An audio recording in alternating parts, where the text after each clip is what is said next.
Mark Jennings was the kind of man everyone in the neighborhood trusted without question. Wearing his polished police uniform, he would smile and wave at neighbors during his morning drives to work. Children looked up to him, seeing him as the brave officer who kept their community safe. His wife, Lisa, often stood beside him at local events, holding their 7-year-old daughter Emily's hand as Mark talked proudly about his service to the town. People admired their small family, thinking they represented the perfect American life. But inside their brick house, hidden behind closed doors, Lisa felt something most people didn't notice: fear. It wasn't the loud, obvious kind of fear. It was the quiet, creeping type that settled into her stomach at night when she lay awake beside her husband. Over the past year, Mark had changed. He no longer spoke to her the way he used to. Conversations that once flowed easily were now short, cold, and full of unexplained silences. He stayed late at work, but never looked tired when he came home. Some nights, Lisa would wake up and realize Mark wasn't beside her. She'd find him sitting alone in the basement, door locked, light glowing faintly under the door frame. At first, she blamed stress. She thought the difficult cases and long shifts had hardened him. Friends told her being married to a police officer was never easy, and maybe they were right. But her daughter's behavior couldn't be ignored. Emily, once bubbly and excited whenever Mark returned home, now became quiet when her father walked through the door. She'd sit silently, refusing to make eye contact with him. She avoided his hugs, pretending to be busy with her toys. Lisa noticed how Emily flinched at sudden sounds, how she cried more often at night, curling up into her mother's arms without explaining why. Every time Lisa tried to talk to Mark about Emily's behavior, he brushed it off. He said their daughter was sensitive. He said Lisa was imagining things, but Lisa knew something deeper was wrong. A mother's instincts can't be silenced, no matter how much fear or doubt clouds her mind. Lisa's unease grew worse when she started noticing small but strange details.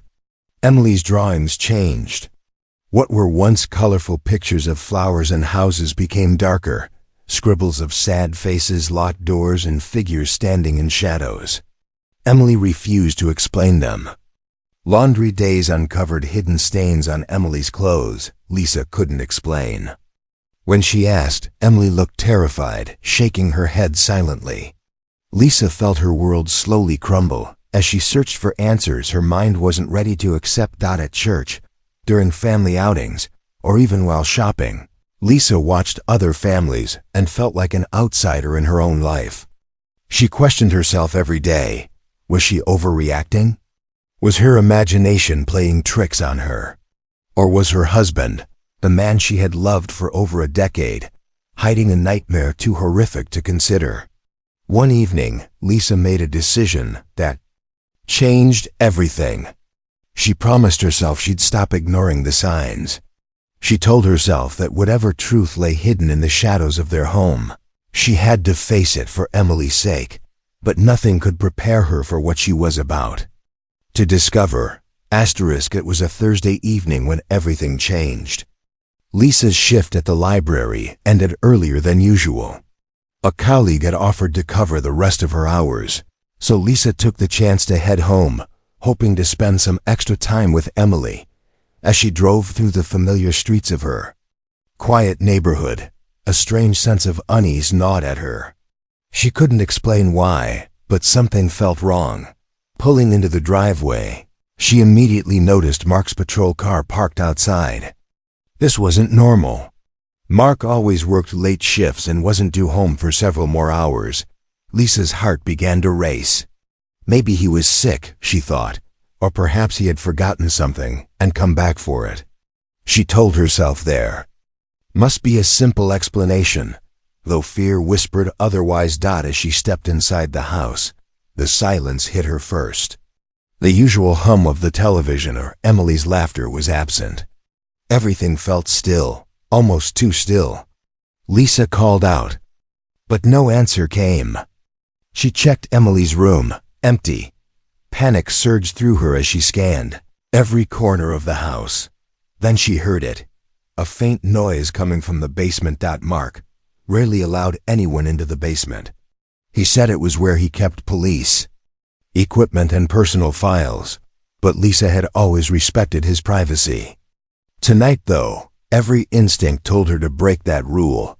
The basement door was locked, but Lisa remembered the spare key Mark hid in the cabinet near the hallway. Her hands shook as she unlocked the door, her mind racing through terrifying possibilities. She pushed the door open, and what she saw would haunt her forever. The dim light bulb hanging from the ceiling flickered, casting long, eerie shadows across the basement. There, standing near the old workbench, was Mark, still dressed in parts of his police uniform. He looked up, shocked, as Lisa entered. But it wasn't his reaction that froze her blood. Emily was there too. Lisa's mind couldn't process what she was seeing at first. Her daughter, small and fragile, sat trembling in the corner, her face pale with fear. Mark stood close to her, too close, his belt and holster lying casually beside him on the workbench. The scene was unnatural, twisted, something no mother should ever witness. A crushing wave of horror washed over Lisa as she realized the awful truth she'd been denying for so long. The little clues, the distant behavior, the fear in Emily's eyes, it all led to this moment. Her husband, the man she thought she knew, was a monster. For a moment, she couldn't move. She couldn't scream. Her entire body froze in disbelief. Mark stepped toward her, mumbling something, but Lisa didn't hear it. Her body acted before her mind could catch up.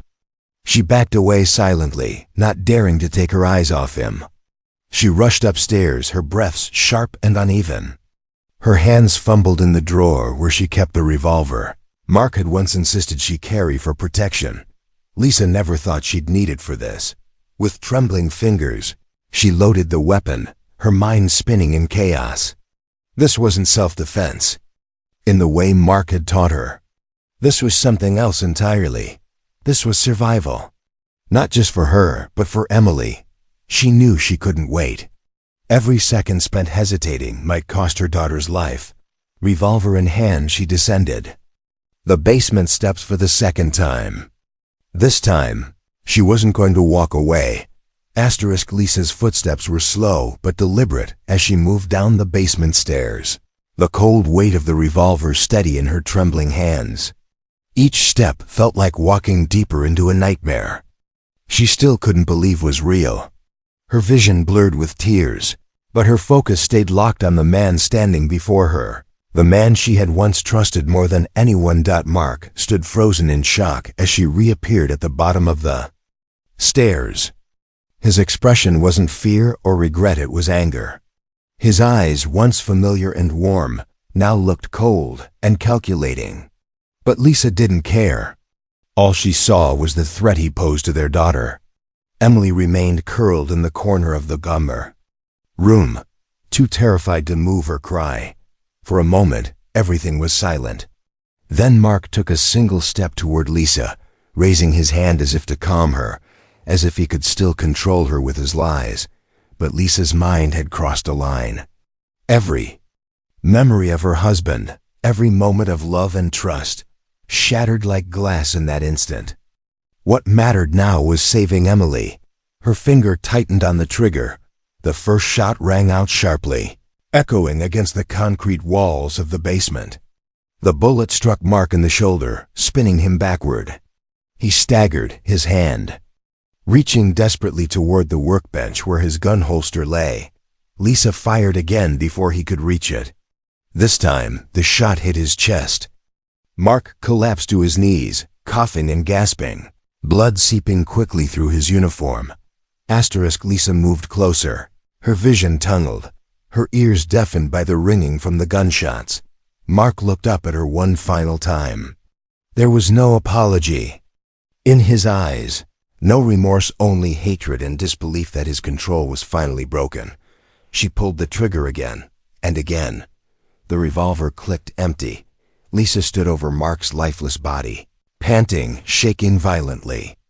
Smoke drifted faintly in the air, mixing with the smell of gunpowder and blood.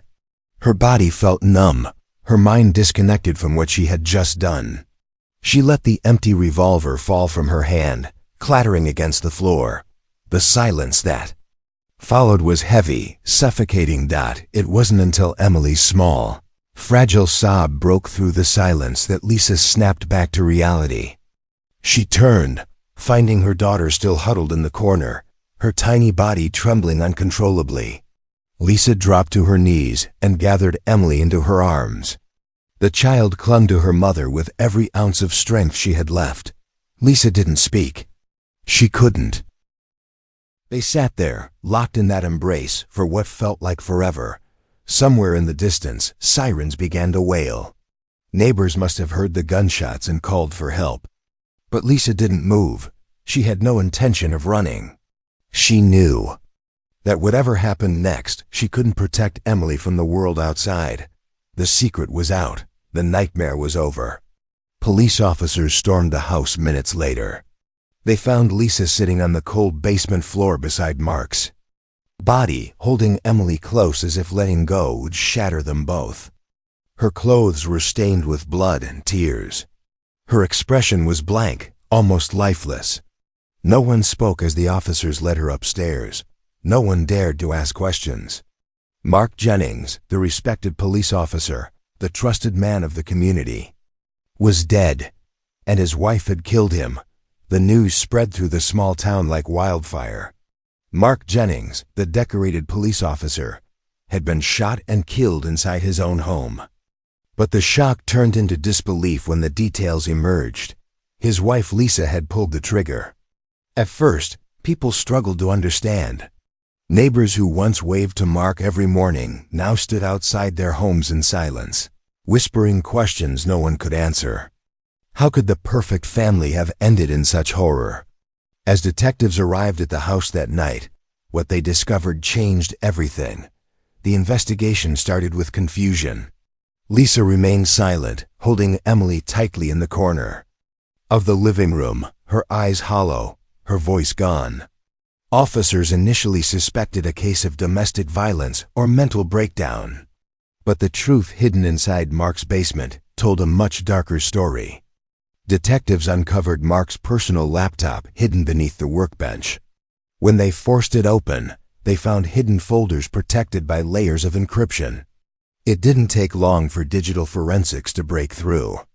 What they found inside those files left hardened investigators in stunned silence. Videos, photographs, and written journals revealed years of abuse, meticulously documented and hidden by a man who wore the badge of the law. Mark Jennings had used his authority and reputation to conceal his crimes. Images of Emily, notes detailing his actions, and carefully structured plans to avoid suspicion painted a horrifying picture. Even his police colleagues were mentioned in those files, not as accomplices, but as unwitting shields, people Mark counted on to trust him without question. Public opinion, which had initially been skeptical of Lisa, shifted almost overnight. Headlines changed from "Officer Killed by Wife" to "Officer's Dark Secret Exposed." The town's hero had been a predator, and Lisa, once seen as the criminal, became a victim of unimaginable betrayal. Lisa's lawyer revealed the findings during the first court hearing, forcing the courtroom into silence. The evidence was impossible to deny. It wasn't just a murder case. It was a case of a mother forced to protect her child from a monster hidden behind the face of her husband. People who had once called Lisa a murderer now called her a survivor. Yet, justice wasn't simple. Despite the overwhelming evidence, Lisa still faced charges. Some argued that killing Mark had been unnecessary, that she should have called for help. But others understood. In that moment, trapped in that basement, Lisa hadn't acted as a citizen following procedure. She had acted as a mother, desperate and terrified, saving her child the only way she knew how. Emily's testimony was never presented in court. Experts agreed she was too traumatized. The little girl stayed silent through the entire ordeal, her mind scarred far deeper than anyone could measure. Psychologists explained that her silence was a protective shield against memories too painful to process. In the courtroom, Lisa sat, motionless, listening as her entire life was dissected piece by piece. Every moment, every choice, every suspicion she had ignored was laid bare. She didn't cry, she didn't argue, she waited for judgment. The jury's decision came faster than anyone expected. In the end, they chose compassion. Lisa Jennings was acquitted of all charges. The courtroom remained silent as the verdict was read. There were no celebrations, no sense of victory, only quiet acceptance that justice, in its rawest form, had been served. After the trial ended, Lisa walked out of the courthouse not as a prisoner, but as a free woman. But freedom felt hollow. She held Emily's small hand as they stepped away from the reporters and flashing cameras, ignoring the questions and shouts that followed them. Her mind was too numb to process the noise. She had survived the legal system, but the battle inside her was far from over. In the weeks that followed, Lisa made the decision to disappear. She knew the town would never forget what happened in that basement. Her face was splashed across newspapers and television screens. Some saw her as a hero, others as the woman who killed her husband. Either way, she wanted none of it. With the help of her lawyer, Lisa sold the house quickly and withdrew what little savings she had left. She and Emily moved across the country, to a small town where no one knew their names. No one asked questions, and no one recognized their faces. Emily, though physically safe, remained trapped in her own silent world. She rarely spoke, except for small whispers to Lisa late at night. She clung to her mother constantly, terrified to let go. Therapy sessions began slowly, but the wounds were deep. Psychologists warned Lisa that the healing process would take years. Lisa accepted this without protest. Every day, she reminded Emily she was safe. Every night, she lay awake wondering if that was really true. Mark's name was erased from the town's honors. His police awards were removed, his badge buried in evidence lockers.